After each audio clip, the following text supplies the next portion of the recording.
Hello, hello, and welcome to the program Talking to Food Safety Professionals. My name is Dr. Jennylynd James, and I'm a food scientist with over 25 years of experience in the food industry. Now, with me today is Dr. Gord Whitney.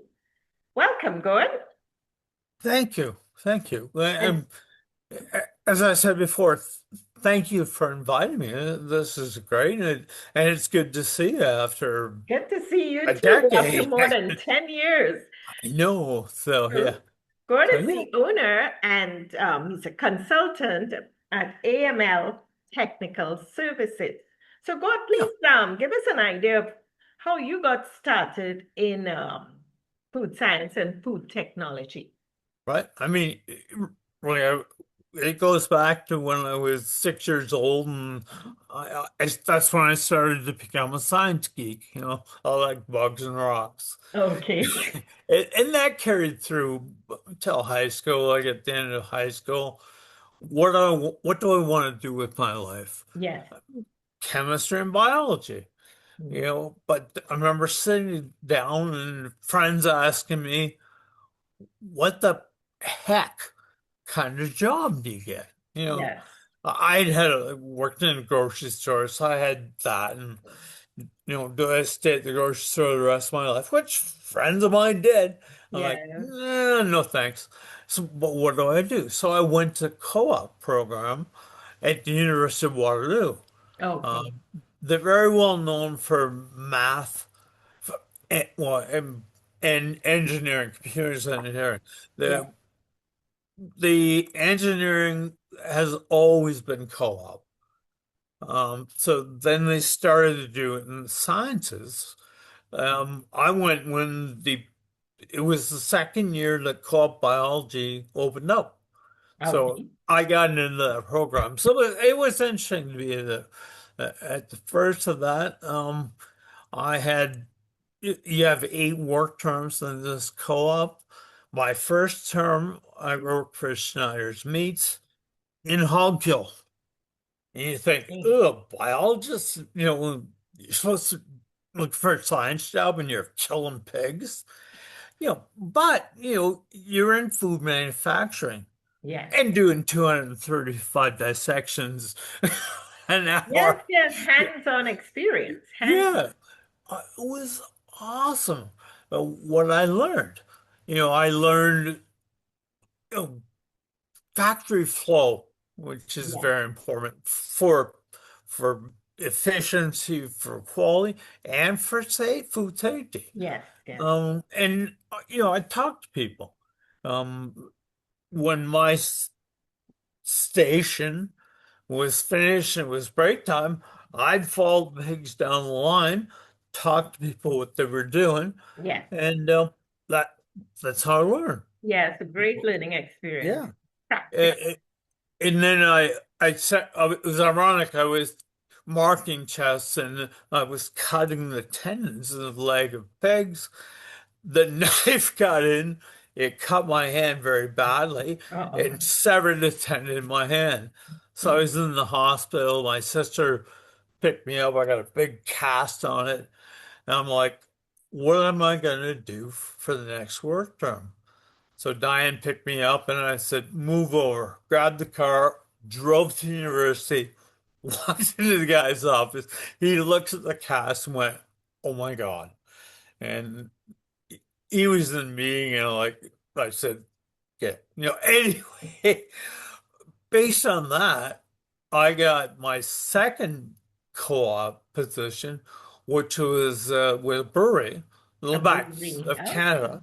Yes. And I wouldn't have done anything, even washing dishes in the lab, whatever. I actually got into it, the R&D lab, and that experience launched my career.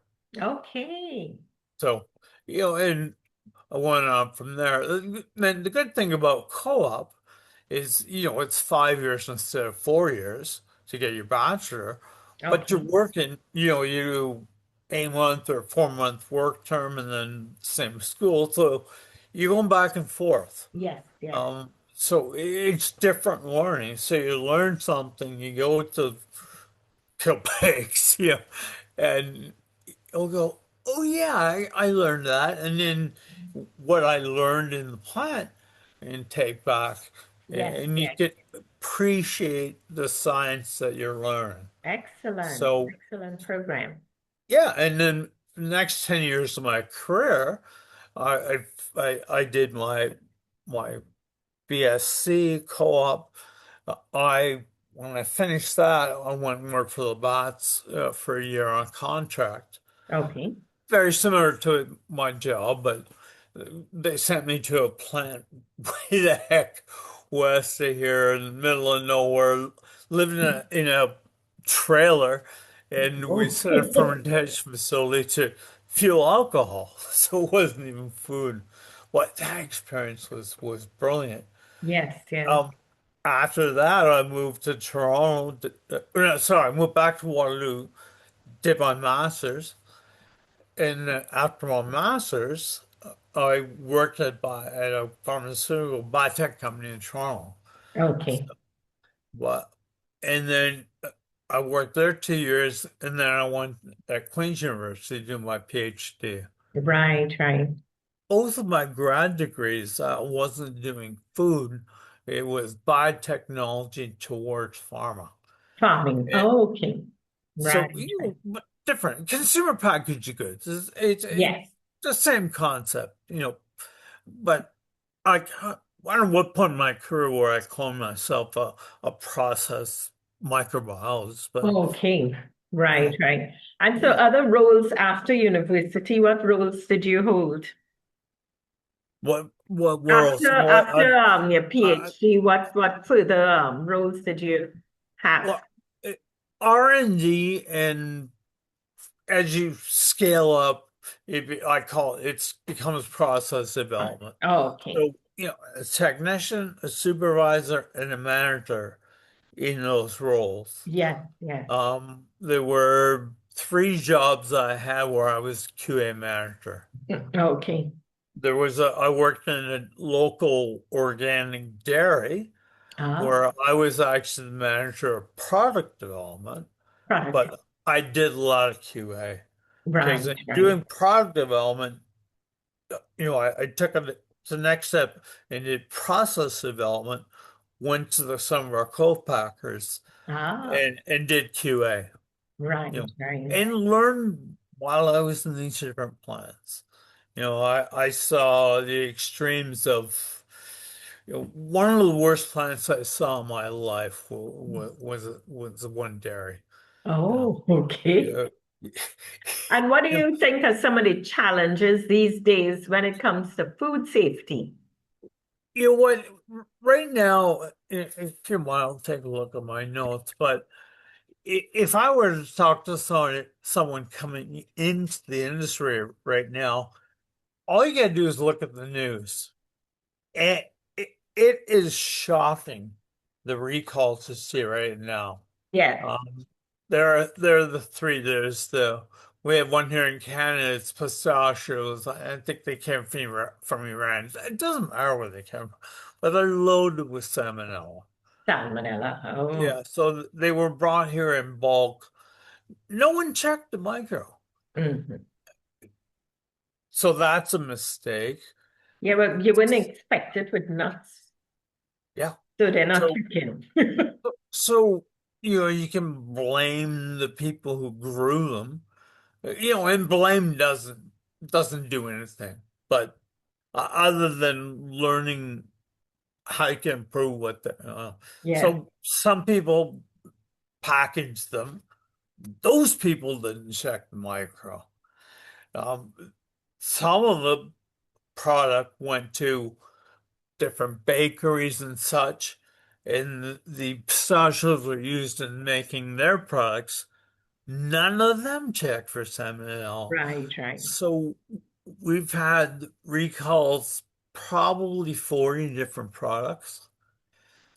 And I'm like, there's no it appears, my perception is there's no traceability whatsoever. Oh, It's just, oh, today we got a recall. So that's an example that. not good. There are two in the US that have been going on now.